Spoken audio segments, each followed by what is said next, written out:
We have already, on a number of occasions, attempted to study the relationship of mind to consciousness.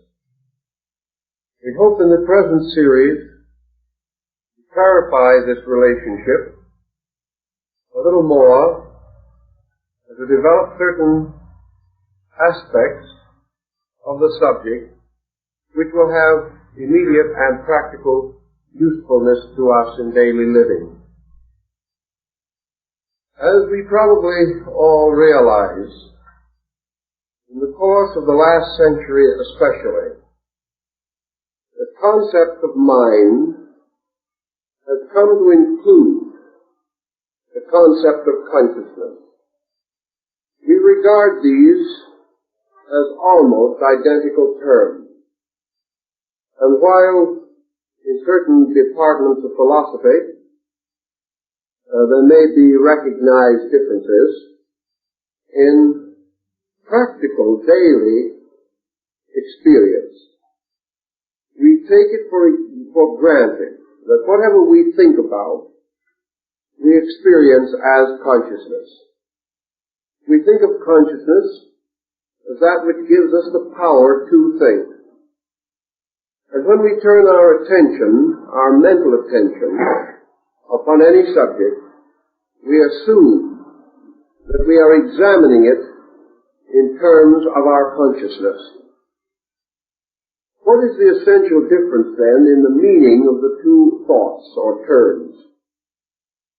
In idealistic philosophy, and certainly in classical thinking, consciousness implies participation as internal or experience analysis or value of an idea or circumstance. Thus, consciousness should enable us to say of something under consideration, this I know. Nothing prevents us from saying this when we do not know. But I want to call to mind the fact that correctly the term I know should very seldom be applied. Such a term must be limited either to something entirely trite and of comparatively slight meaning, or else it must be reserved for something so profound, so deep an experience of consciousness that very few persons can legitimately claim to possess it. To say I know means that we possess the fullness of the fact or the truth of a thing. To know it means to totally comprehend it. To know it means to know its motivations, its most secret thoughts and processes. To know it is to know its cause, its true substance, its origin, its procedure, its method, and its destiny. To know it is to be completely and fully aware of every aspect of it. Not only its outward and visible parts, but its inward and invisible parts. Under such conditions, the term I know would be very rarely applied.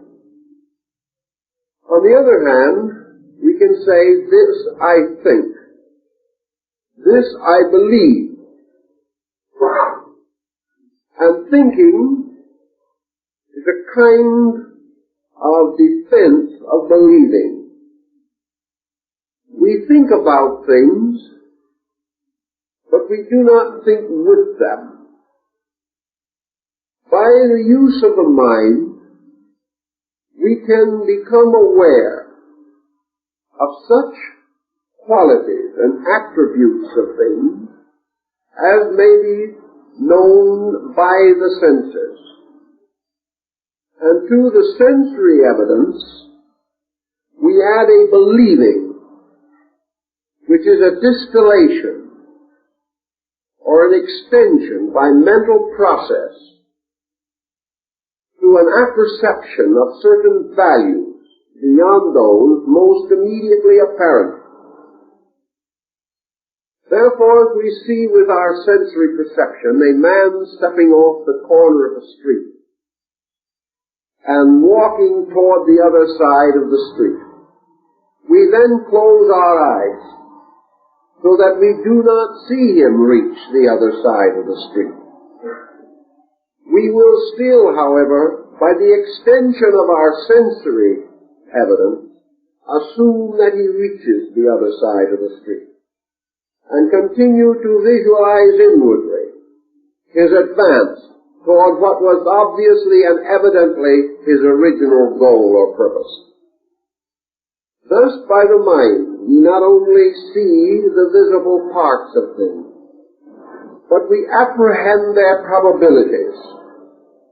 Thus we gain the skill to estimate with certain prophetic skill the ordinary expectancies with which we are surrounded and with which various activities are associated.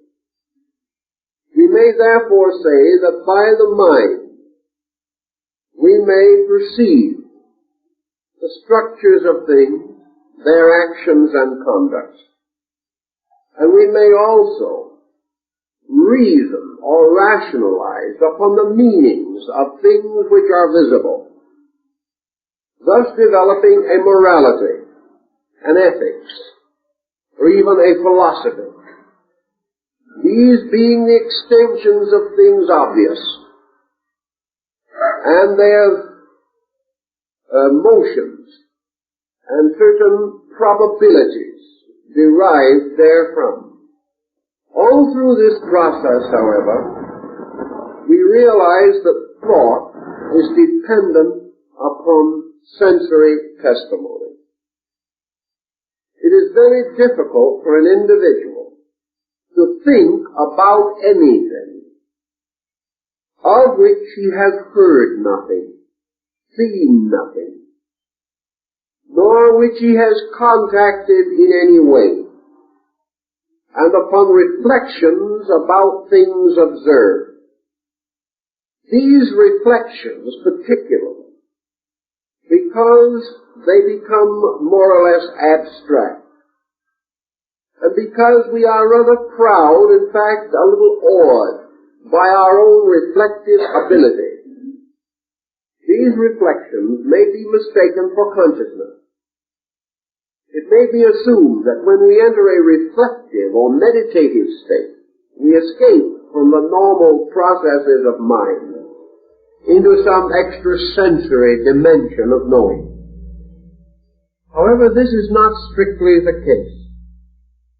For what we usually call reflection is merely one of the numerous faculties available to us in the general structure of mental phenomena.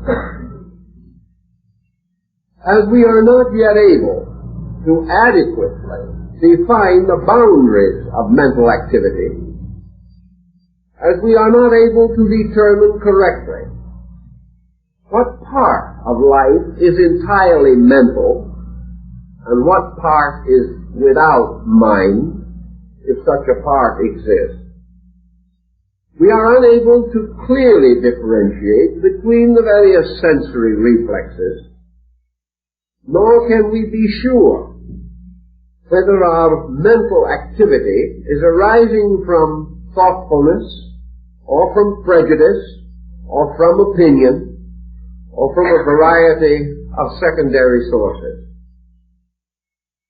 We are told that man may say, "I think, therefore I am." Another man will say, "I am, therefore I think." And thought and human existence, or human state, have been regarded as closely associated.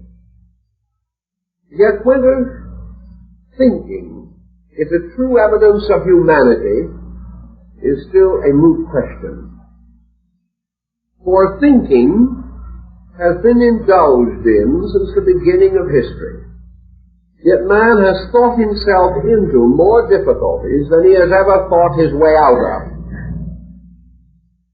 And when we become hopelessly involved in a situation from which no escape seems probable, we may almost certainly assume that we thought our way into it and arrived in a labyrinth in which finally our confusion was no longer dissolvable by any reasonable method. Then let us try to figure out how we shall determine the quality of mental activity. Each person can make a simple test for himself. You can sit down very quietly and say to yourself, I will now try to have an original thought. And after a little time, really great industry, we may come up with something that sort of impresses us that way. We can perhaps arrive at some adage or some phrase, some neatly turned statement that so far as we know is not copied from anyone else. It probably is, because the Chinese observed long ago that there was nothing new under the sun, and that things haven't changed months since then. We may, however, convince ourselves that we have been able to do something original. If we really feel this, then we should more carefully analyze. Have we really had an original thought? Or have we rationally extended a previous pattern of thinking? Usually this is the case. Thus in the patent office in Washington, there are thousands of patents which state themselves to be new and useful improvements upon something, for one patent that claims to be an original idea. In fact, it becomes a very difficult problem even in the patent office to determine originality. And it is usually considered sufficient, so I am told, to say that originality relating to a patent is the presentation of an application not already covered by a patent. It is assumed that it is original if someone else has not already patented it. This, of course, is an obvious error. For most ideas arise from the extension of thinking from something already familiar toward a new or improved application of that principle. Psychologically, there are two sources of ideas which can arise in the mind and may seem to have an originality in them. One of these sources is nature itself, nature entirely separate from human achievement. For all human achievement has arisen as the result of man's reflection upon nature. The second source is man's own nature, particularly his body and its structure. For hundreds and thousands of devices which we now consider indispensable and for which we give great credit to early discoverers are merely adaptations of functions and processes of the human body, adapted to some external usage. And we have discovered that there is a kind of analogy moving through nature. And because it was necessary for man, as a metropolitan being, to have a certain circulation and a certain great function of excretion, the study of this in man and its application to social structure resulted in the development of the great sewers and aqueducts of Rome.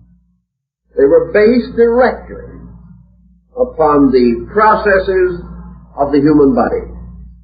Perhaps those who actually invented these devices or advanced them did not know this consciously.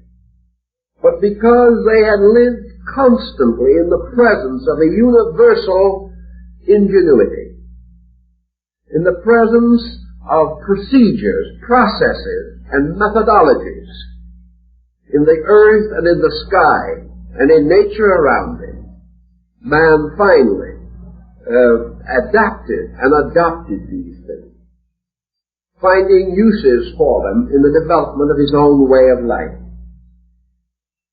Experimentations with musical composition have revealed again and again that unconsciously nearly every great composer has appropriated fragments from the melodies of other composers.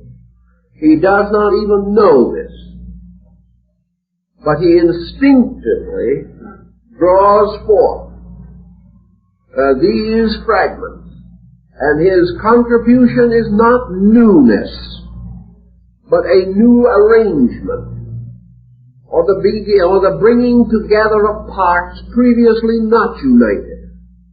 In other words, another way of saying, new and useful improvements, or the extension of some available idea further into application or specialization.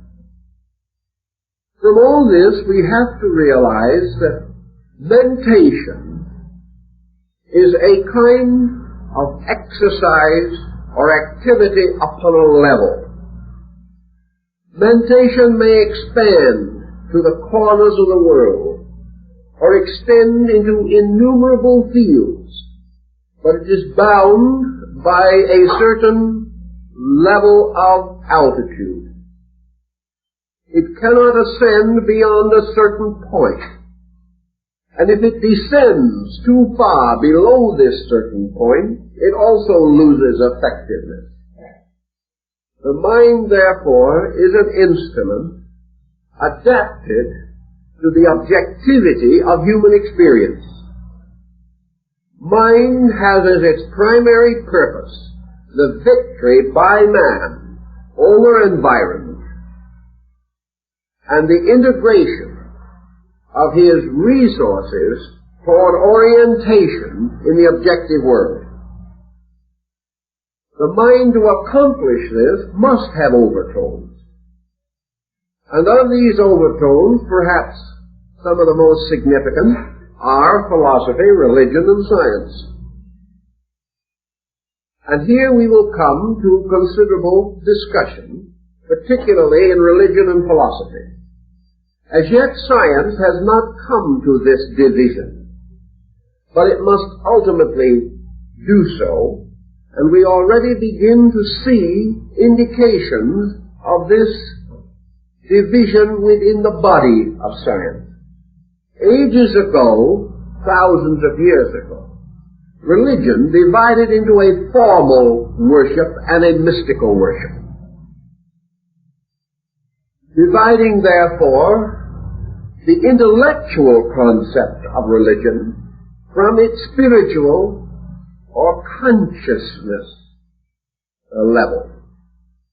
Philosophy did the same thing. Philosophy divided itself into an intellectual system of philosophy and a mystical or abstract system.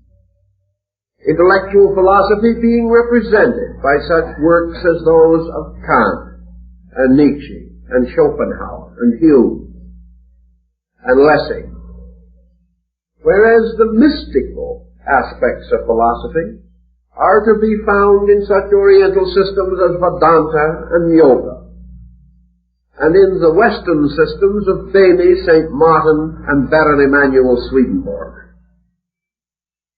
These represent divisions within a structure. Science must ultimately come to the same division, and there must be a separation within the structure of science to distinguish a materialistic or physical science and a spiritual or mystical science, using the same essential instruments, but one dealing with an invisible or superphysical sphere of causes, whereas the other is limited largely to a visible physical sphere of effects.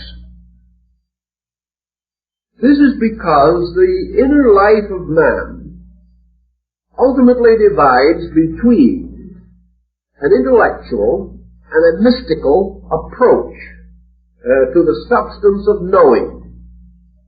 Nearly all intellectualists are ultimately disillusioned. They plead the same sad story as Omar the tent maker, who engaged in great argument of this and that, but always came out by the same door wherein he went.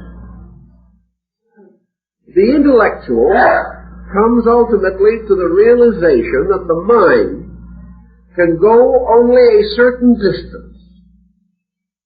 From this, the individual tries to spread his wings by speculation and press the mind beyond the reason or beyond the fact towards the hoped-for truth.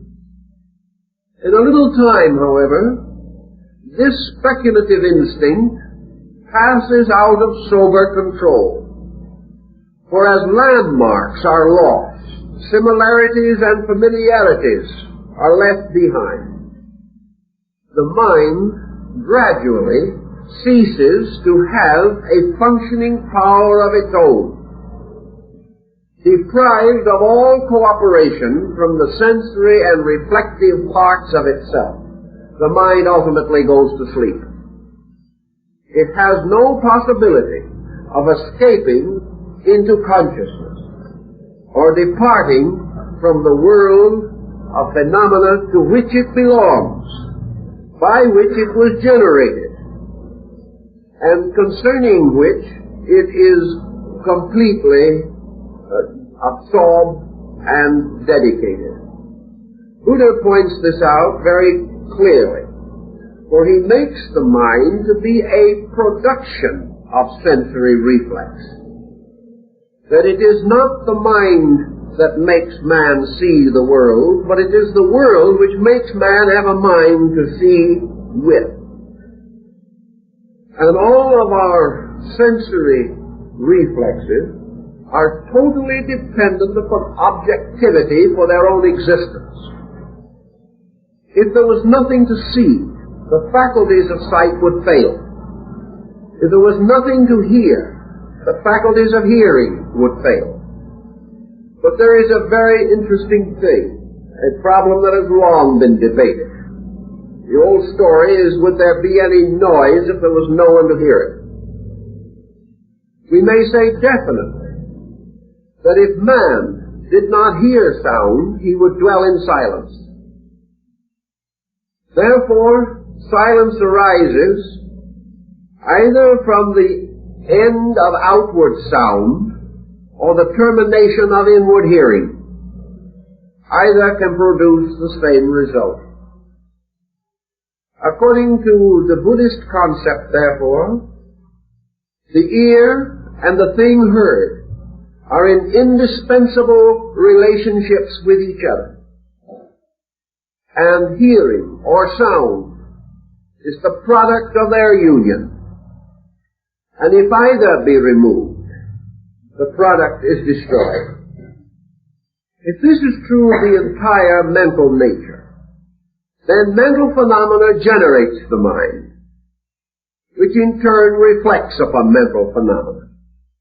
Remove the mind, and the mental phenomena ceases. Remove the mental phenomena, and the mind ceases.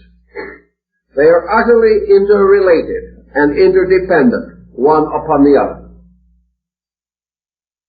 The mystic, assuming this, has also assumed that it is quite easy for man in his search to overestimate the mind and by failing to understand the instrument, to lose the skill to measure, weigh, and analyze the importance of its activity. We can never know how important thinking is unless we understand the process of thinking. We can never know whether we should follow our thoughts or not until we know how they are engendered, why they are generated, and the processes by which they are perpetuated and communicated. Thus, to accept the mind on faith is to accept the unknown. To accept our own thinking on faith may be foolhardy. And if we are badly trained, to accept our own thinking may be a catastrophe from which we will not even recover.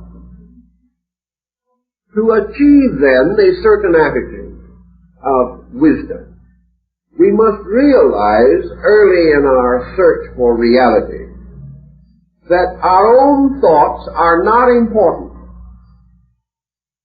that nothing is true because we think it is true, nor is anything untrue because we do not think it is true.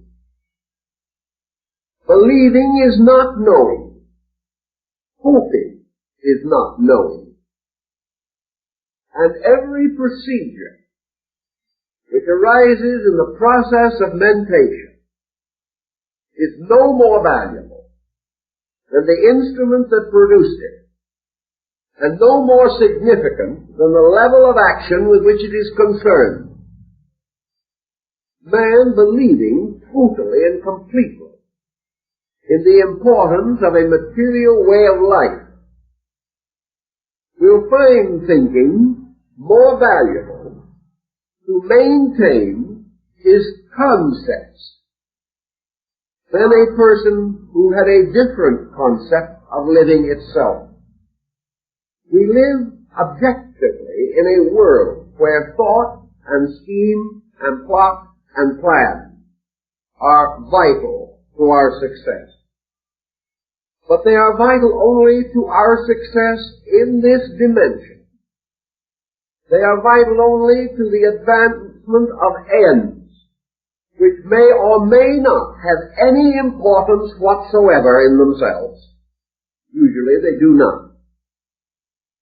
But they are important because our own mind has told us that they are. And it is a brave man indeed who questions the profound thinking of himself. If, therefore, we wish to practically examine our own problem, we must realize that we have lived always upon surfaces. This does not mean that we are content to do so. I saw some articles recently, a study of brain structure, which pointed out that man at the present time uses less than 20% of his potential brain surface for processes of mentation. Also, it is noted that most of the thinking of man is now done on the surface areas of the brain. Whereas it has been also pointed out that there is much reason to believe that it is possible to stimulate the thought processes in the depth areas of the brain. This may mean an interesting analogy. Man's surface thinking with the surface of his brain. The hope that sometime his thinking will deepen as he uses the depth parts of his own thinking equipment. In any event, we do think on surfaces. And whenever we become involved with a problem that requires grave thoughtfulness or decision or value, we're usually in trouble. We do, however, have an advantage which in some ways compensates for numerous liabilities. I've heard this advantage advanced on many occasions. An individual did a very bad job of thinking. But instead of being ashamed of it, he said, well, as one thing, the other fellow didn't do any better. Now, one of the things that saves us at the moment is that others are not doing it much better. It is not how well we are doing things, but that in the competitive procedure of living, our friends and associates and even our enemies are just about as inept at thinking as we are. Therefore, if we have one stray thought, just a little better than theirs, we are on the way to victory. There is the old Spanish proverb, in the world of the blind, a one-eyed man is king. And in a world of those who think but little, even those who think badly have some advantages. Altogether, what saves us is our common stupidity. If the world, as Emerson points out, really let loose even a thinker, everything would be at hazard. However, presuming that the world did let loose the thinker, what would the answer be? All he could really do would be to organize the objective structures of things. He might produce a highly perfected and highly skilled blueprint for human conduct. But with all of this, he would probably be in the same position that man has always been in. Namely, he would require an army and a police force to enforce his own improvements. Because working with others who also think, he will find that every thought causes a reaction of antagonism from others. And as long as thinking is always on a level, and this level is objective, we are not going to have the integrities necessary to cause any problem to come to a proper and permanent solution. We're simply caught in the immaturity of our own perspective.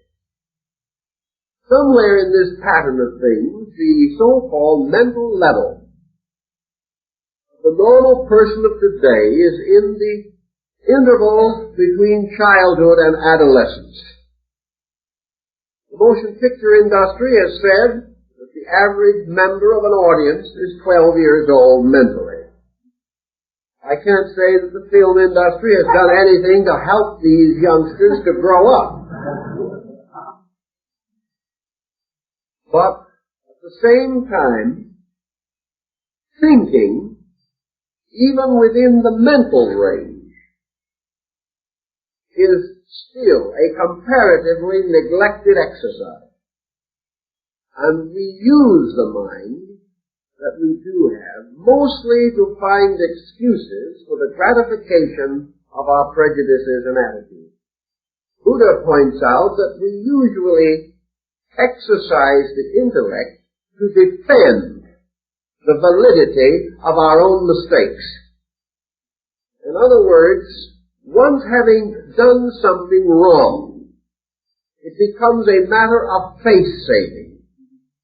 We cannot admit that we are wrong, and we find it therefore easier to try to force ourselves to convince either our own lives or the lives of others that we are right, and to develop ingenious methods for supporting mistakes, or perpetuating them, or making new mistakes to bolster them up, until finally, somewhere along the line, the whole flimsy structure falls to pieces together. If then we begin to analyze our thinking, even superficially, we realize that the mind has certain uses. That within the sphere of these uses, it is most vital, most important, and most helpful.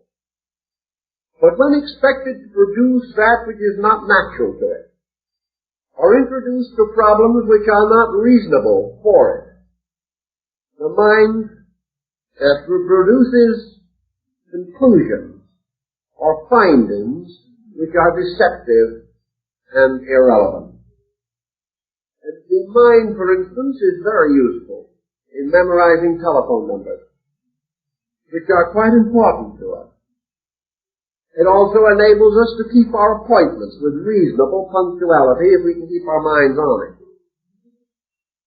It also enables us to add up the multiplication table, to remember the things we learn in school. The mind also, perhaps, assists us to develop a strategy to protect our economic survival, or to anticipate the hazards which may come to us in business. The mind may encourage us to providence, encourage us to certain frugality. It will also open to us another kind of memory, the memory of our race, and that is tradition. It will enable us to profit from the mistakes of the past, if we so desire. It will enable us to remember or memorize efficient methods which have come down to us as skills in trades or professions. Also, the mind will enable us, perhaps, through a series of symptoms, to diagnose an ailment with some degree of success. Although from the same group of symptoms, 20 doctors may come to 20 conclusions, all different. These conclusions, therefore, indicate that the doctor, with the same symptoms to consider, is an equation in his own diagnosis. And because of the specializations of his own mind, or the attitudes to which he is addicted, he colors even his ability to interpret a series of simple landmarks.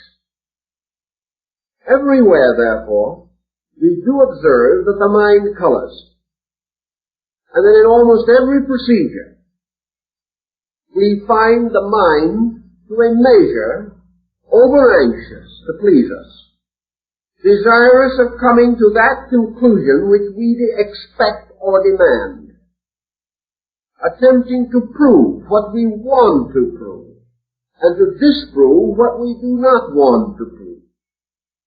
If we wish to regard a person as unpleasant, the mind will assist us in every way to ferret out every undesirable characteristic of that individual.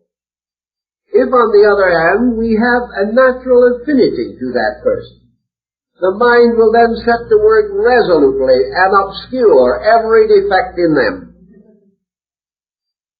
It is as though the mind was a kind of yes man, always arriving at the conclusion we demand of it.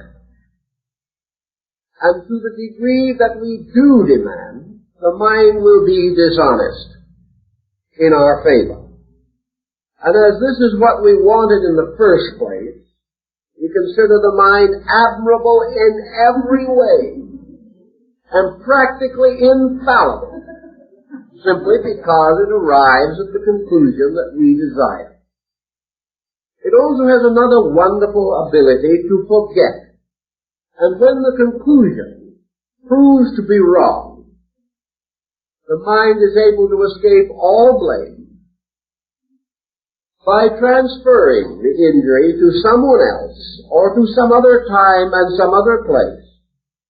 And the individual just proven wrong will immediately start out on a new course of infallibles, never pausing to make any correction in the instrument resulting in the mistake. Thus the mind has an advantage that very few other persons or other qualities of life enjoy. The mind is the only instrument that we have which passes judgment on itself, therefore can always be found in an admirable state. We have no way of examining the mind except by the mind.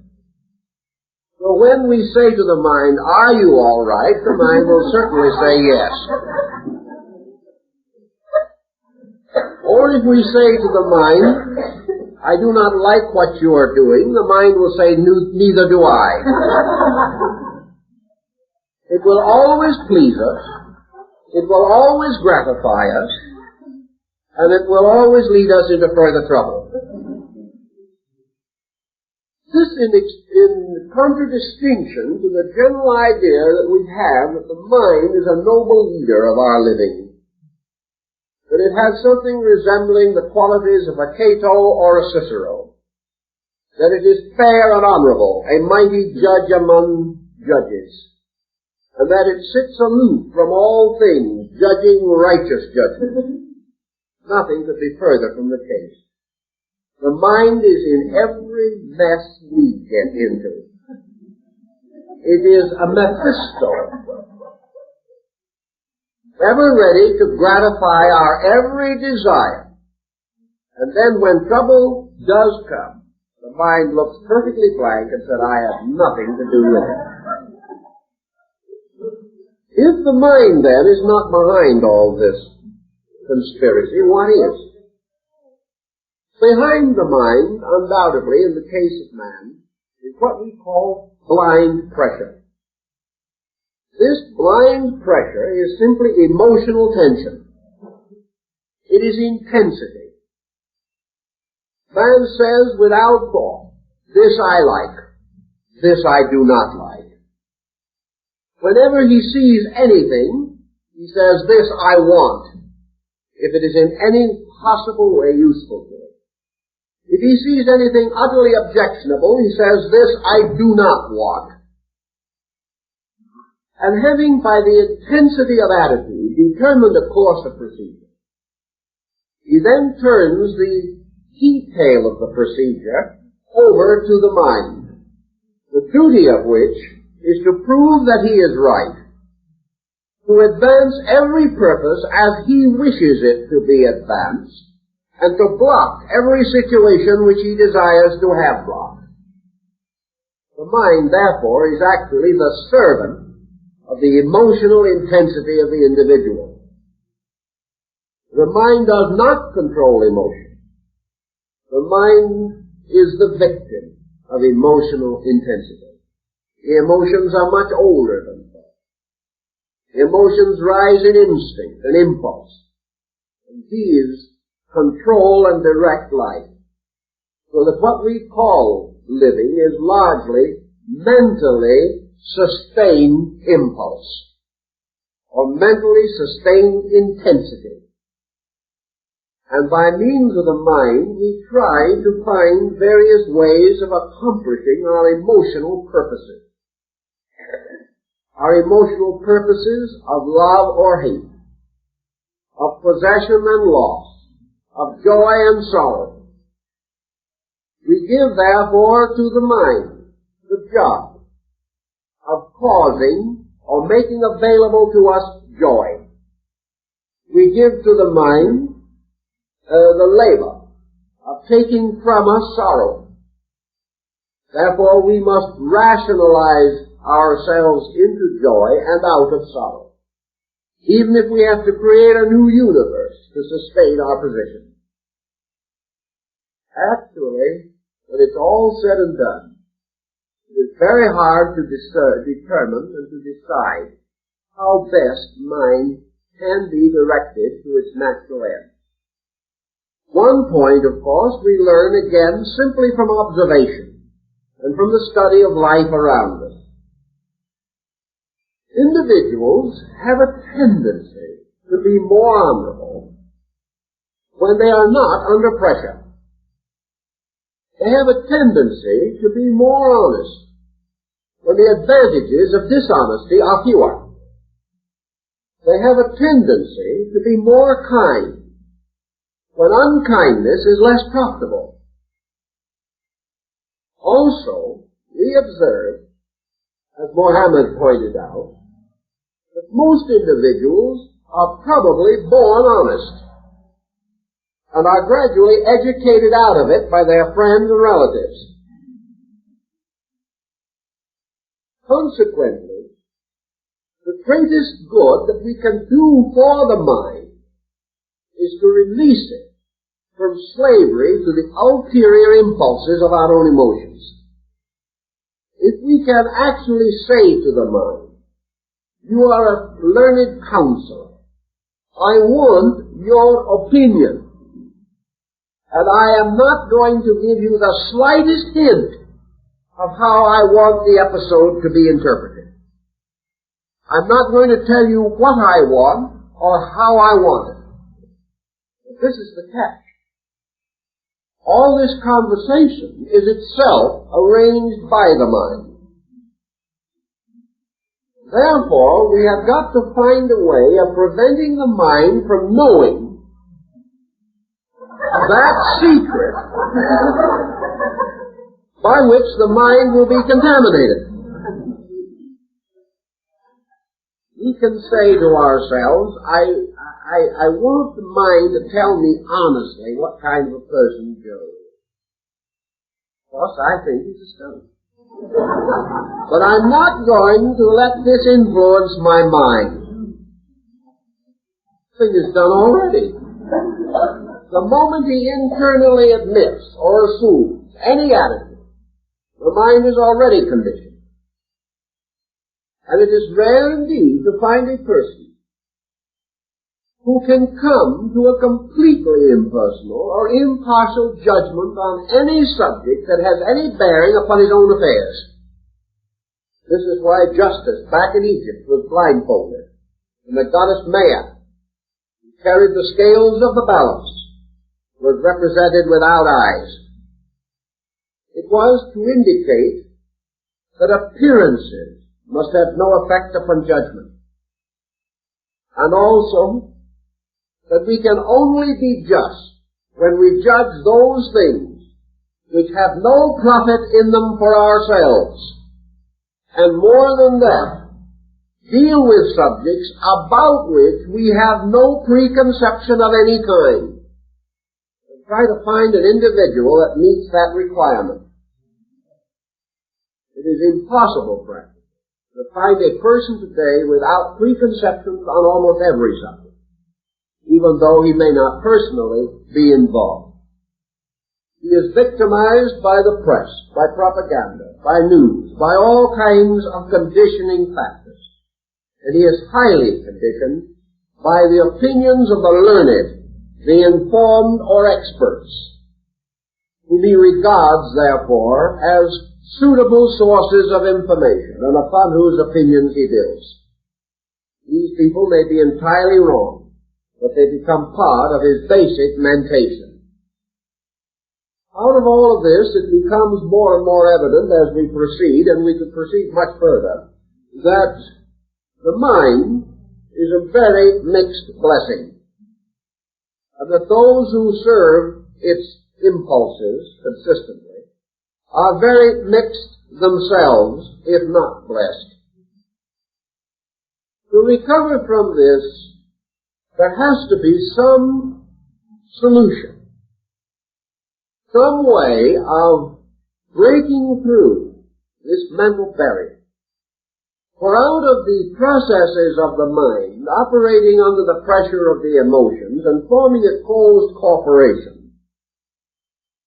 not only does the individual come to false conclusions or inadequate conclusions, but he is blocked from any escape. He is locked ever more tightly within the mind. And he loses by degrees all perspective beyond the mental life itself.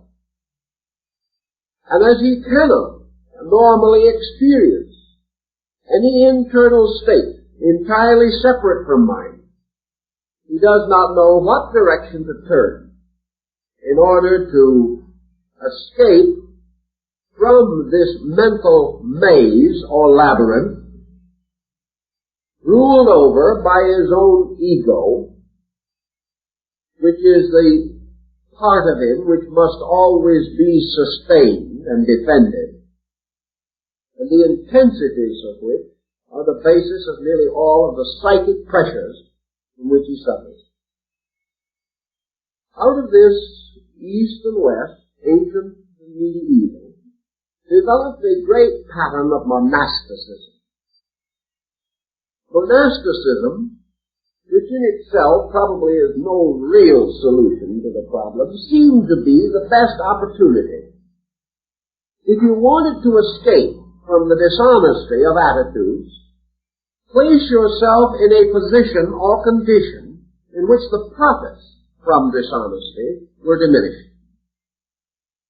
In other words, if you renounced the world, if you gave up your worldly goods, if you gave up your name, taking some religious name, meaningless to anyone else, and retired from the world and lived in a cave in the side of a hill, owning nothing, desiring nothing, possessing nothing, and dedicated perhaps only to the absolutely unselfish service of persons in need, with no thought of reward. Perhaps in this way, you could lower the pressure of desires. You could separate yourself from so many of the inducements to false thinking. You would find it perhaps easier to be impersonal, to be kind, to be fair, to be impartial, especially if you added to this procedure a religious conviction, positing the love of God and the love of your brother man, and attempting in every way you could to remove from your life even the shreds and rudiments of prejudice. Under such conditions, you might be relieved from the tyranny of this mental situation. Many tried it, and there have always been a few persons who were by nature monastic, who were able to retire quietly from the world and serve useful destinies without the pressures of the personal problems which afflict most. On the other hand, this same escape toward monasticism produced a frightful harvest of neurotics, individuals whose intensities rose through frustration, and who tried very hard to be better than they were, and as a result destroyed their sanities and made possible some of the most mutilating episodes in the religious history of mankind. So here again, there was no proof of a way out. But there was a principle involved, namely that honesty of thinking is in some way related to honesty of motives. That the individual who really and honestly wanted to be honest and had this desire basic within himself, had certain advantages, and could depend upon his mind to serve him more effectively than it would serve persons with lesser standards of integrity. Consequently, antiquity emphasized the importance of idealism, of gradually elevating through thought things which were most important to highest position and estate, placing the contemplative life above the aggressive life, placing the life of wisdom above the life of barter, and also admitting that as man must earn his bread with the sweat of his brow, that it might be possible for him to maintain his economic status through reasonable indulgence in economic endeavor, and at the same time have another life, a life to which he could escape at the end of the day, a life of beauty and of value, in which principles would have an opportunity to be strong against the pressures of prejudice. The division, therefore, of the life of man into an ideal inner life was regarded as useful, inasmuch as it prevented the complete obscuration of ideas. It gave the person interior anchorage against the storms and tumults of the outer life.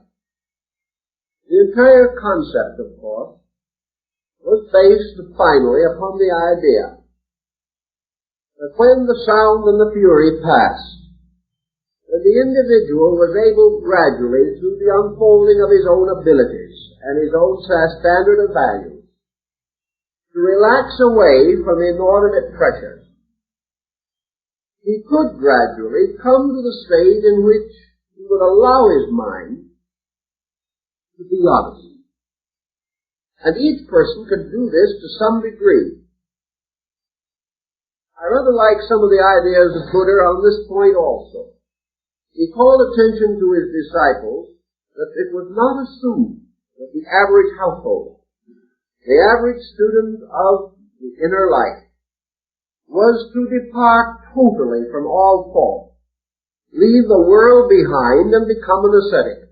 This was not intended. This was only for those who had some strange karmic destiny that pressed them on to this, and also only for those for whom the way opened, so that this could be accomplished without evil to others, neglect to responsibilities, or by setting an example detrimental to the character of others. Buddha did point out, however, that if the individual would make one small correction in any area where he now has a fault, this one small correction will so greatly change his life that he will see the true and complete proof of the importance of growth. And he will be inspired naturally to such correction as is possible to him. The improvement of living comes not from merely contemplating perfection, but from the immediate achievement of some one small particular good thing, which in itself causes a general release of life from limitation or restriction. Assuming then that the mind can be given an opportunity to function, that it is not miseducated, that it is not perverted or corrupted by its own owner, that it is not given license to misrepresent itself, that a certain reasonable check is given by which the mind is itself disciplined to judge itself. You may have, as the Platonic philosophers pointed out, the way of educating the mind so that it gradually escapes from the pressure of desires and becomes a disciplined instrument of itself, capable of leading and protecting the body from such excesses of conduct as might be detrimental thereto. For man, then, from his very name, which in the ancient Hindu language, from manas, means to think of, man is capable of educating the mind as he would bring up a child, until this mind finally becomes the simple instrument of humanity, by means of which man solves those problems which are essentially the problems of man. That he solves the mystery of health, of education, of labor, of policy, correcting crime and corruption, overcoming war and attaining peace. Therefore, that the mind is capable of correcting those ills which arise from the mind or from emotional tyranny over the mind. And by so correcting these ills, bringing man into a truly mental state, which is a state of order. Thus, a mind-directed society, if it is honorably directed, will be a smoothly running society. But the mind so disciplined into order becomes in itself a kind of restraint upon itself. And there is nothing that is less attractive to our contemplation than an intellectual world, a world run in an orderly way by a mental genius, acting as a superintendent over conduct, and perhaps even reaching the point in which its control is so great that man even loses the instinct to rebel against his own mind. This would produce the perfect archetypal intellectualist. The individual completely intellectually sufficient. But no one wants to be that person. Because, for one thing, something glamorous and beautiful is lost. Man really is almost like the Arab of the Arabian Nights. He would rather live glamorously than securely. He would rather have a dramatic existence with tragedy than a mediocre, monotonous one with perfect security. When it comes to actual living, man wishes glamour and drama. Now this wish also has a place in his total makeup. His emotional life, like his mental life, has demands. The demand of emotion is for beauty, for color, for drama.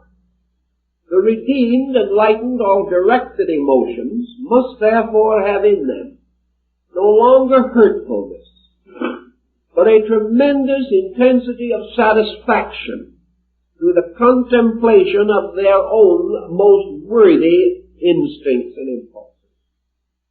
The great musician, the great artist, is as important, if not more important, than the perfect intellectual. Now, the emotional life of man, coming into conflict with the mental, even on a very high level, we have two completely separate qualities. Qualities which on the level of thought and emotion do not and cannot comprehend each other. Mind can never experience emotion. And emotion can never experience thought. Man has a mysterious ability to experience the compound. But this is because there are dimensions within his nature which are not completely restricted by either mentation or emotion. If man was not in some way superior to both, he could not reconcile them in his own experience, nor could he share them and arbitrate them, and mingle them almost as an alchemist might mingle the irreconcilable elements of fire and water. This brings us then to the next equation, and that is the relationship of the thought-emotion compound to something superior to and beyond itself. The Egyptians developed a very interesting philosophy by means of which they affirmed that all things can know or comprehend that which is less than themselves in the concatenation of universal order. But nothing can know that which is superior to itself. To know more than itself would require faculties greater than its own. To be more than he is, man must have become greater than he is. And you have the serious dilemma of trying to pick yourself up by your bootstraps or some other such inconsistent and unreasonable attitude. Therefore, if man possesses the power of consciousness, this power is not conferred by either mind or emotion. This power must have an existence apart from them. And if man is capable of reconciling thought and emotion, it is because in some way he is able to gain access to a power superior to thought and emotion. or to function upon a level above that of mind and intensity. The ancients held, therefore, that consciousness, which is the actual ability to participate in the experience of a thing, differs from mentation in one particular, that the mind approaches all things from the outside. Consciousness experiences all things inwardly, experiencing their inwardness with its own inwardness. Consequently, mind, like sensory perception, looks at. Consciousness looks into. And we are reminded, of course, of the familiar adage and statement made by the great Jewish philosopher Rabbi Maimonides. This man pointed out that beneath the body which inhabits the garments is a soul. Beneath the soul or within the soul is a spirit. And he said this is also true of the law. For the body of the law is the Torah, within which is the Mishnah, or the soul of the law. And within this is the spirit of the law.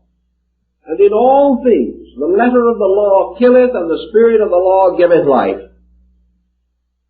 Therefore, all things known inwardly become radiant or filled with light. All things known only outwardly are known by their appearances, their shapes, and the shells which conceal their true natures. Mind can intellectually recognize the existence of a life within bodies, but it cannot experience this. Emotions may feel or believe in the life within a body, but emotion of itself, untransformed and unregenerated, cannot experience this. Consequently, there has to be a dimension by means of which the experience of the inwardness of things and the universality of things may be available to man.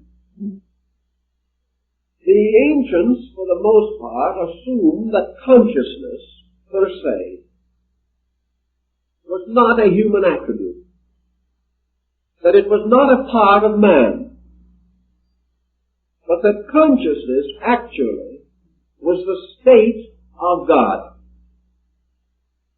That what we call the divine nature differs from all lesser natures, inasmuch as the divine nature is the knower, and subsists and exists according to the nature of being, having an essential substance, and having an eternal awareness of this essential substance. It does not necessarily follow that universal consciousness is aware of its own consciousness.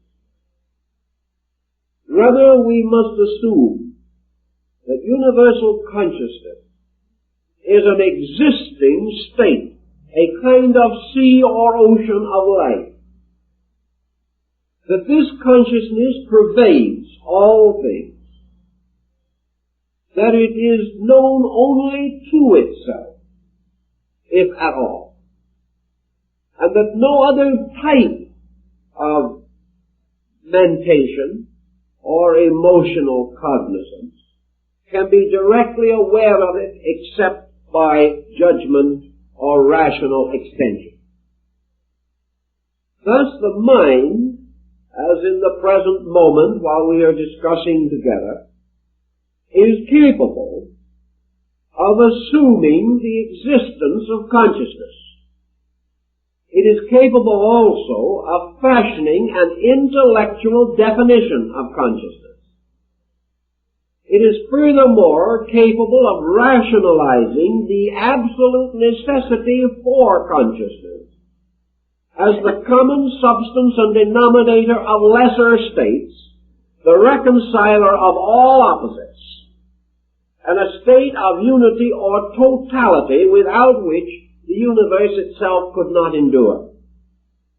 Mind can therefore tell us of this, and by negative definition can convince us and assure us, even to the point of our own acknowledgement, that such a condition does exist, and that there is a being according to essence in nature, and that this being is different from all inferior beings, because it is more than they are.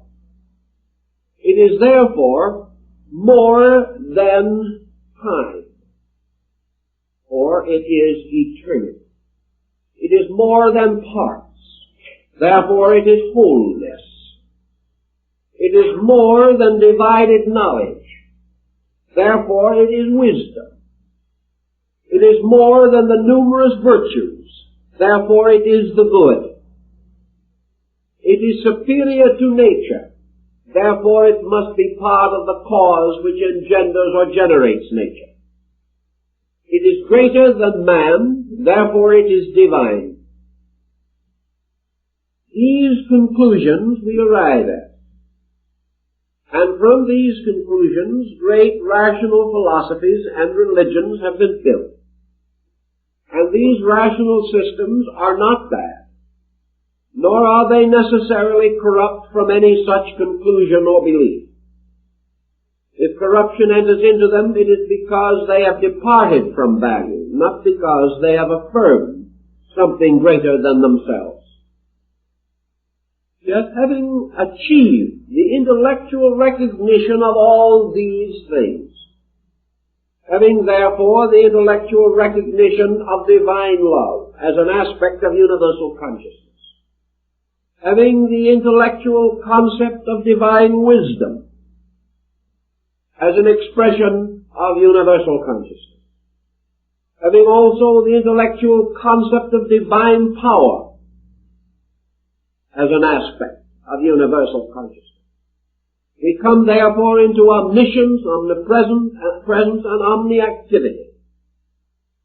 And we also conceive that our ultimate allegiance is to this universal and supreme good, which our intellect seeks to embrace, and which our senses generate, clothing, however, always in the simpler terms of familiar things, so that we actually must use comparatively commonplace expressions, and in inwardly reflecting upon these great matters, we use trite symbols which are utterly inadequate.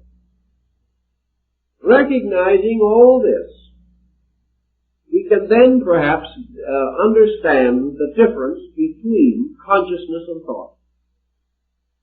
For thought gives us the power to recognize all these good things. Yet it does not give us a sharing in them. It does not cause these good things to awaken immediately within us. Nor does this thought fill us with such inevitable and ever-present admiration that we immediately depart from all else and strive after this sovereignty of good. Thus, believing in universal love, we continue to hate our neighbors. Believing in universal peace, we continue to precipitate wars. Believing in universal tolerance, we are still subject to religious and racial intolerances. Believing in the value of all spiritual matters over material considerations, we still desperately strive after material ends at the expense of conscience and character. This is because We can think about good. But this thinking does not give us the living experience of good, by which it becomes more important than any other consideration, and by which it is made to exercise an irresistible force upon our conduct. The only answer then is that in order to be moved dynamically from a common and ordinary procedure to an uncommon and unordinary one, there has to be some kind of an impact. This impact for man must be an extraordinary circumstance. And such an extraordinary circumstance is usually an experience of consciousness arising from catastrophe, from crisis, or from some tremendous revolution within the temperament of the individual. The moment that an experience of consciousness takes the place of a mental concept, the individual becomes identical with his objective. He does not contemplate it, he is it. He is not given any longer the privilege of deciding which is better. For in the experience of the best, all else becomes unimportant. Consequently, our deepest philosophies have always impelled man to search for the experience of consciousness, by means of which a totality or a synthesis takes the place of a fragmentary knowledge or an analytical approach to truth. Consciousness, by the very experience which man has occasionally been able to record concerning it, is not something of particulars. Consciousness does not fill up the deficiencies of reason, nor does it necessarily bestow skill where aptitudes have not been properly cultivated.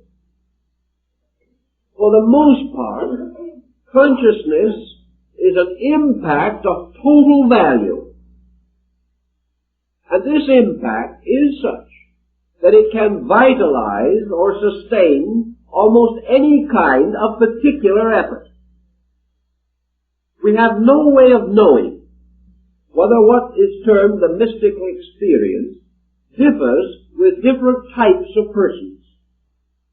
We wonder if the experience which comes to a scientist is different from that which comes to a monk in the desert. Is the mystical experience thereby conditioned to the intellectual background of the person receiving it? This seems doubtful for the reason that this experience is nearly always conferred under conditions which all classes of society have in common. For example, the businessman with the dying child has something in common with the prince of the realm with a dying child, or a savage in the jungle with a dying child. It is this common tragedy that unlocks something in the individual which is a common denominator of conscious experience. It is not so much the particular attainments of the individual that seem to lure him toward the mystical consciousness experience. It is a common need, and a need for simple things that we all need.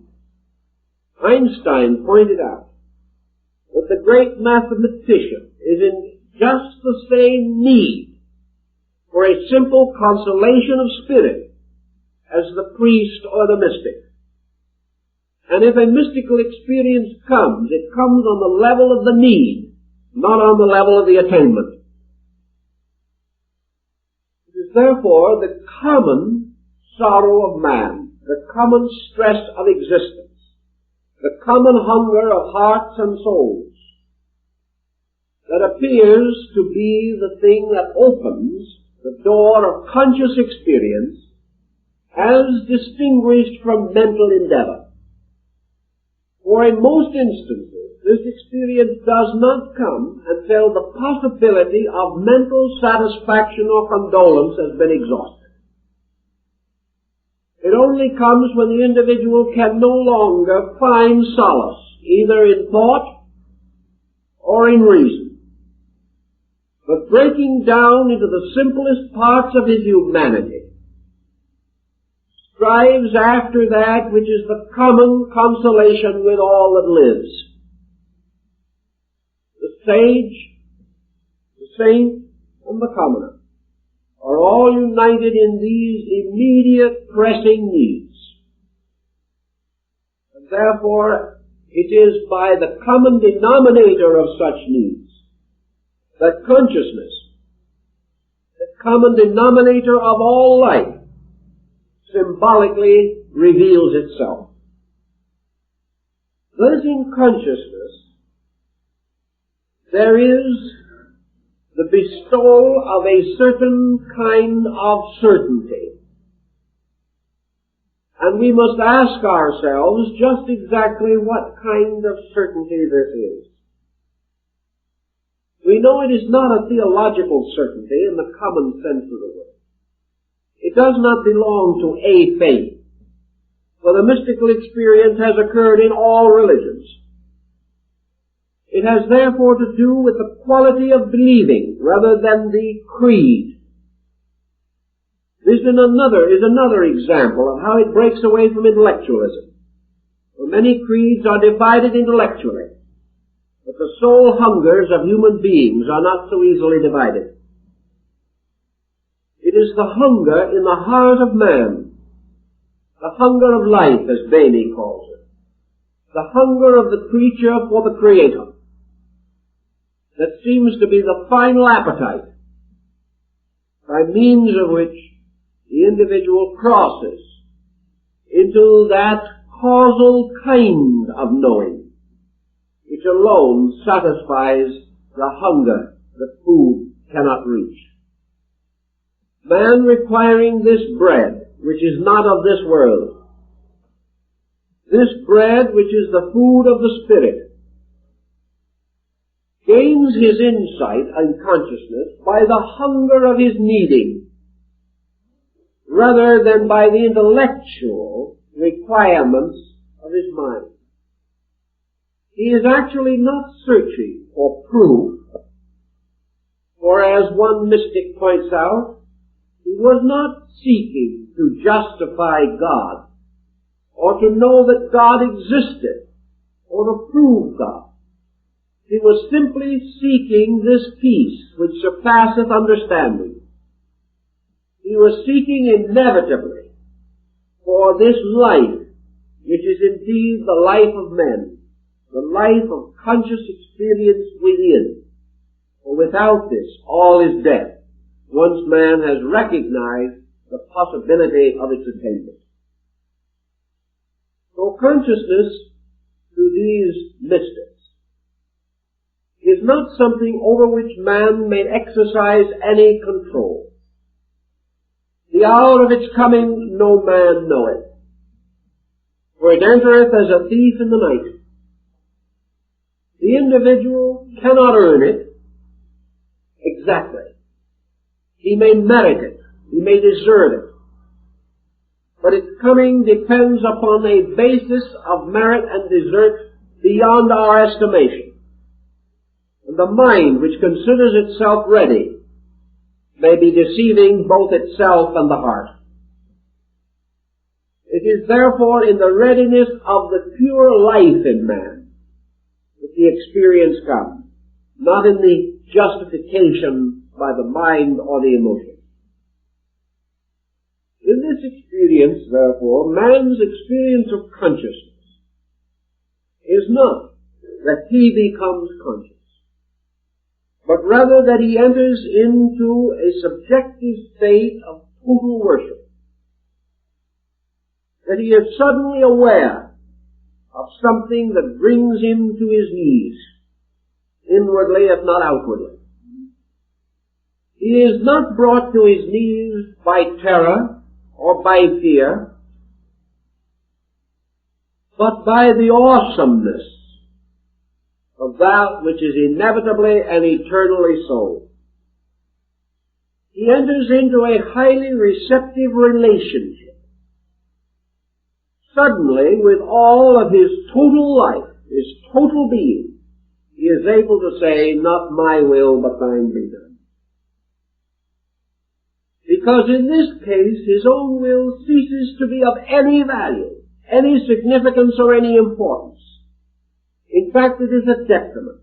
It is part of that thing which has forced the mind against the wisdom of the heart. It is, therefore, the willlessness of the total acceptance in which the individual, opening himself, becomes entirely receptive to that which was, is, and ever shall be. Thus consciousness, moving into man, takes the place of man in his own nature. And this consciousness becomes a strange, ever-living sharing.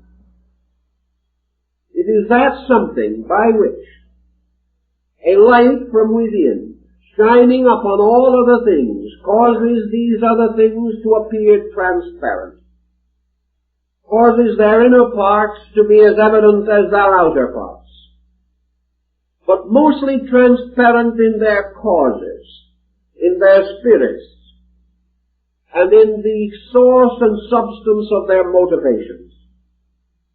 Thus universal consciousness, as St. Francis of Assisi points out, bestows with it universal compassion.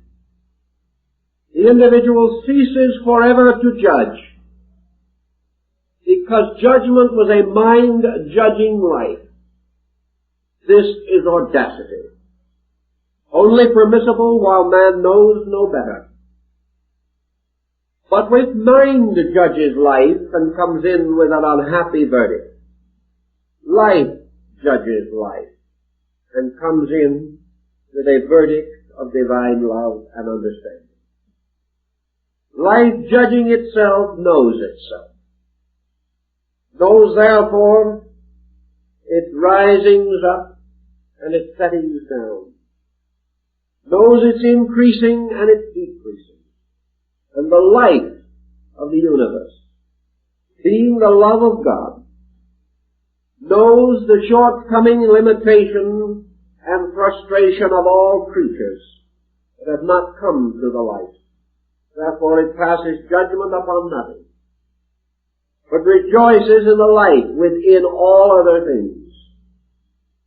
And moving toward consciousness, moves towards a unity in which there is no longer diversity and no longer mine or thine. Thus in the mystical experience, all desire to pass judgment is lost.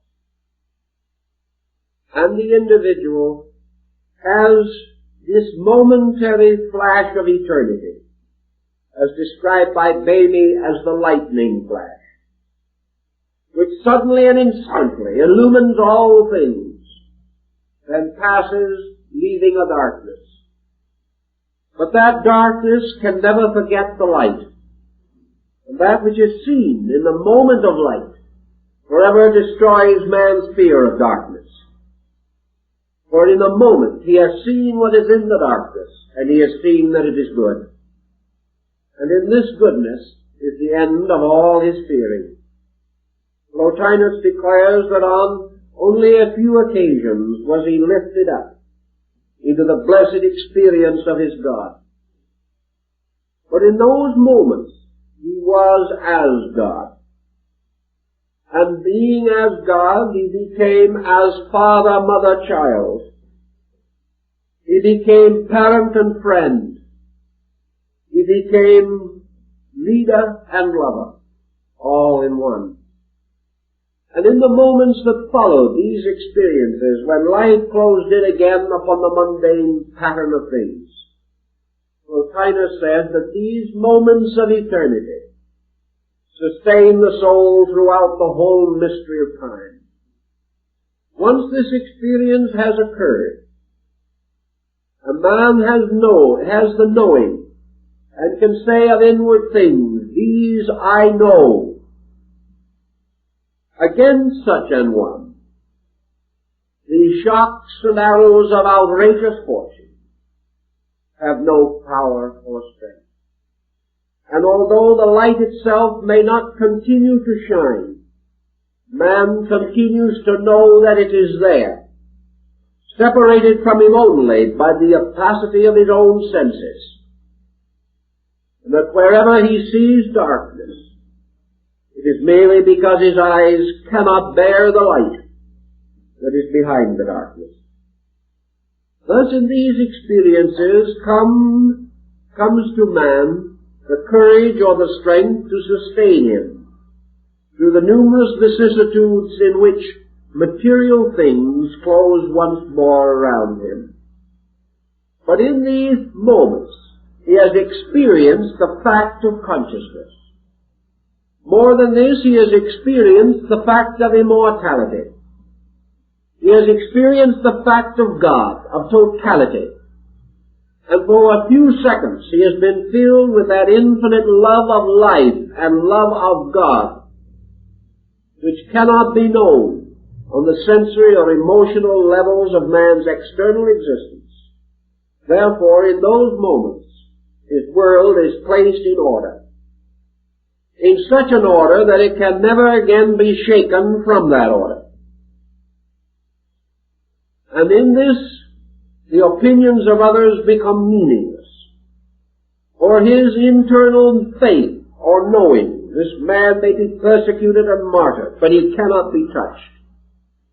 Because he lives in an inward, absolute participation in the fact of divinity. This then may be regarded as a negative definition, such as we are capable of fashioning out of the limited materials of ourselves, of this thing which we term consciousness. For consciousness is this wonderful power to actually be the other person, or to be the otherness of God in them. To come to this end, there are certain things that we naturally must attempt to do. All felicity must be deserved by man, for this universe is a merit system. Man must therefore come to the condition in which it is possible for him to accept such an experience, to merit it, to justly use it, and to need it, because there is within him already some resources which make it possible, and which will also assist the individual to preserve in honor this light which has been conferred upon him out of the universal abundance. To attain this end, then, mystics, philosophers, scientists of the past, and even those of the present, strive gently and unceasing to achieve the likeness of consciousness so far as it is possible for them to attain it. They would discipline the mind, realizing that by such disciplining they reduce its negative forces and make it more and more like this consciousness which they desire. They feel, these mystics, that if their own natures become like a sanctuary, like a holy and sacred place, a garden of silence in a world of sounds, that if they prepare the temple according to the law, the living God will come and dwell in it. Thus, by purification, redemption of self, regeneration, dedication, and the serious, sincere, and honorable desire to man begins the slow but inevitable journey which will lead him through the mental life into the consciousness which is behind it. He must use first those faculties first available to him. But it is important in all of his philosophizing to recognize that aggressiveness, while it may seem a virtue in this world, is no virtue in terms of consciousness. On the other hand, weakness or negation is not a virtue. That in some way, in order to attain his divinity, man must suspend his humanity. He must in some way end this tyranny of mortality, not only in his body but in his mind. In some strange way, the mystical experience revitalizes or renews the body of man and gives him greater insight and courage. It also renews his entire life in faith, giving him the skill to serve others more effectively because he is less selfish. Perhaps the one thing that the mystical experience tells us more than anything else is that it is the ultimate of spiritual revelation. And that as the ultimate of spiritual revelation, it cannot be communicated. From this we should learn that in our effort to communicate, we may, if we are not careful, overdo to the degree that we overemphasize in others the importance of communication. Certainly, everyone who wishes to know certain things must be exposed to them, must have some idea about them. Aquinas was problemed with the question, what can a teacher teach? And he answers it in a moderate way. Namely, that the teacher can teach the individual certain basic principles which will cause that individual to desire to grow of himself and by his own effort. But consciousness cannot be conferred. It must arise within the psychic spiritual life of the individual. Various inducements may assist man to live the life that will make the experience of consciousness likely. But motivation and every other factor must be correct. Therefore, I think we can say that indoctrination for purposes of the development of consciousness will generally prove ineffective. It is far more important that the individual attempt to cultivate vital experience within himself. And vital experience in this case is the dawning awareness through receptivity. On a practical level, then, it would seem important to follow the doctrines or the ideas of Lao Tzu, or perhaps certain of the teachings of Zen, in the search for the intensification of the experience factor. One reason why we experience so little is because we do not even permit the full penetration of our mental faculties into the things that we are doing. From the standpoint, therefore, of the vitalization of our lives, the ancients invented or devised the concept of contemplation, by means of which we devote or dedicate our attention to something with the desire, the simple and natural desire to know and understand that thing better. Always recognizing that a relaxed receptivity to the messages of things cannot but result in increasing sensitivity within ourselves. The individual who can go forth, sit down quietly on the side of the mountain and become receptive to the sunrise or the sunset, can be receptive to the motion of the wind across a field of ripening grain. Perhaps such receptivity enabled Vincent van Gogh to place a strange and luminous color into this field of grain. A color which other men did not see, but a color which Van Gogh, perhaps in his madness, was able to capture on canvas. But certainly, this motion of life in the air in the wheat field can be experienced. It can move in upon man. It can move in with the song of the bird and the evidence of life. It can come to us through the eyes of those we know and love. It can come in the simple voice and song of children. It can come in the sound of the great cathedral bell. It may come to us in every phase and experience of life if we learn to sit quietly and accept into ourselves the messages of things. If we are able to accept these messages without immediately conditioning them, if we can accept them as we accept air with gratitude, if we can take them as we would water because they are life to us, and not ask the name of the land from which the water came, what its beliefs were, or what its purpose might be, because this water is our life. If therefore we can accept the testimonies of things as a living breath of life moving into us, we can grow. We can find dimensions that are somewhat beyond the mind. We can say to the mind, be still.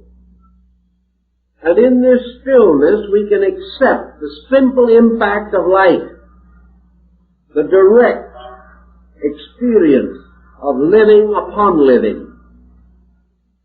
And through such experience, a new dimension comes to us, the contemplative dimension of receptivity. Perhaps the mind is still functioning, but it is doing so in a hallowed way. It is simply acting as a messenger. Through the sensory perceptions, it is telling us what we are seeing. It is not interpreting, because our will and our purpose and our ego and our desires for the moment rest in sleep. And it is the sleeping of self-purpose that leads to the revelation of divine purpose. In these simple things, by learning to thoroughly examine, we begin to appreciate. For appreciation comes always in the footsteps of thoughtfulness. Things first disliked or neglected, when thoughtfully considered, create in us admiration and respect. The more we understand the workings of the universe as these workings are revealed to us in living things, the more we appreciate both the universe and the cause thereof. Appreciation, then, is a way of sharing. It is not really consciousness, but it is on the threshold of consciousness. For appreciation is a warming of ourselves, an opening up and a going forth in rejoicing to the sharing in some happy thought, pleasant contemplation, constructive reflection about things around us. If we are able thus to detach ourselves into this aloofness from personal desire and sentiment, there is no knowing, as Lao-Tzu revealed, but that in some moment thus detached, we shall suddenly sense the opening of a universe of consciousness. We shall suddenly be picked up into this universal mystery of total awareness, total knowing, absolute certainty and validity, about which now we can only have words, and these not too effective. I think psychology must someday recognize this dimension also. That what lies at the root of our need is this need of common consciousness or experience, to be gained only by the overcoming of separateness, as the dividing of our lives from all other lives. All things that are separate must die. All things that are united have a part in eternity, which is a state of union. Consequently, as long as we fight for individuality, we fight for death. We fight for aloneness, isolation, suffering. And we set up situations in which we will have grief and pain and sorrow. Nature allows this because out of grieving, out of pain, out of sorrow must come the incentives to overcome these things. For without such incentives, man might never even desire the truth, or might certainly never have the courage to place the search for it above every other consideration. But psychology must also realize that behind the mental phenomena of the individual is the universal phenomena of life itself. Mind as we know it is the shadow, the negative pole of consciousness. And the positive pole itself is locked in its own mystery. And whereas man must use the mind to think with, he must ultimately come to the point in which the mind must sacrifice itself for his salvation. This mind is like the ancient patriarch Moses, who was permitted to gaze upon the promised land. But because he had sinned against the laws of God, he was not permitted to enter into Canaan. And this right was withheld from him and bestowed upon Joshua the son of Nun, who led the children of Israel to the land of milk and honey. Moses is the mind, which from the lonely height of Moab may contemplate the blessedness of truth, but may not enter in. That which can alone enter into this thing is the truth itself. Truth alone can know itself. Man cannot know this truth by any conscious action of his own will, but he can participate in it by simply permitting the Spirit in himself to have dominion over the rest. For this Spirit, of which he speaks and knows so little, is itself consciousness. It is an indivisible part of total experience. And because man participates in this spiritual fact, he can, by the stillness of his outer life, restore the luminosity of his internal. Thus reality arises in consciousness becoming aware of him, releasing itself into him. And in this consciousness, as Vivekananda points out, the great joy is that the individual no longer remains himself. Self-purpose ceases because it is meaningless in the beginning.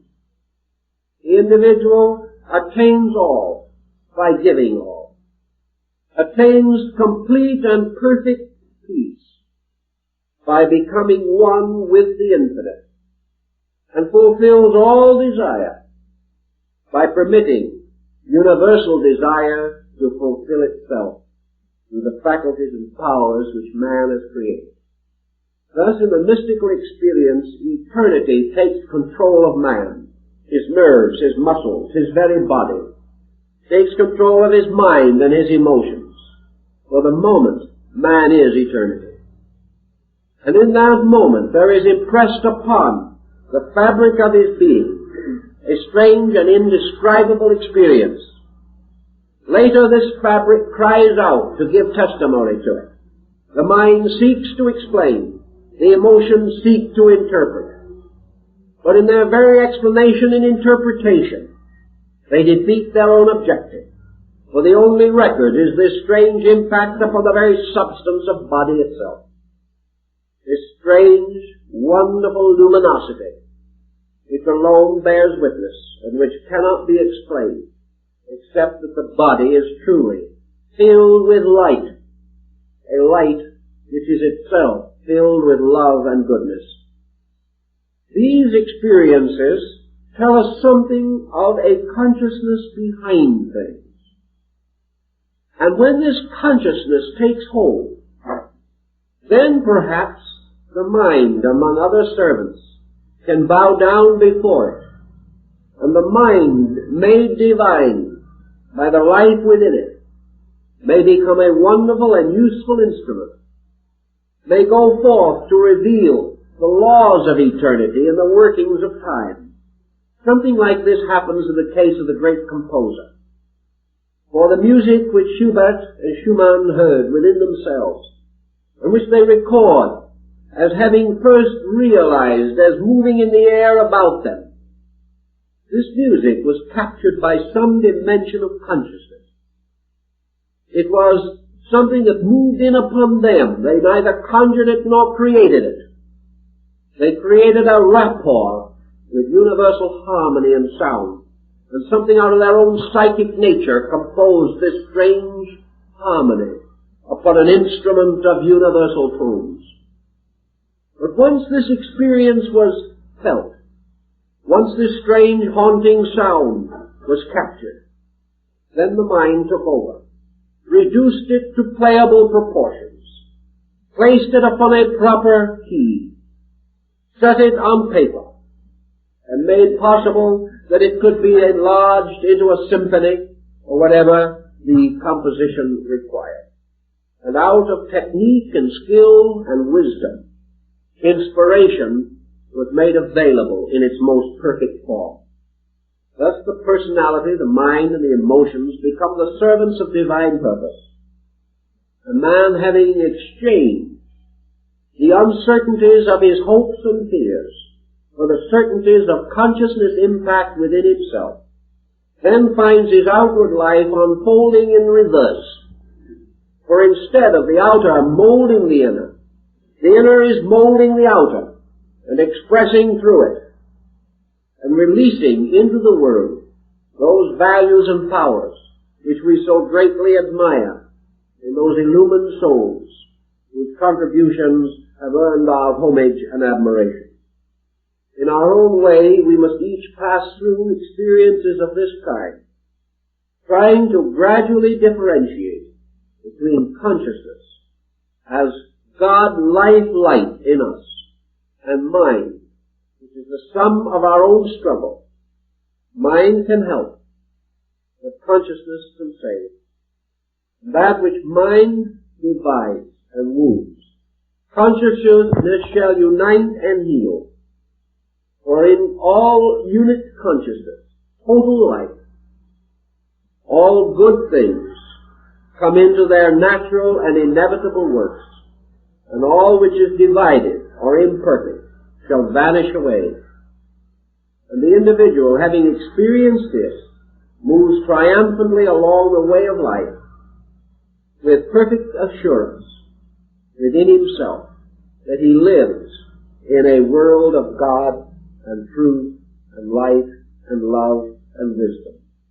These things make his own labors possible and give him the infinite courage to continue according to those principles which he knows to be true.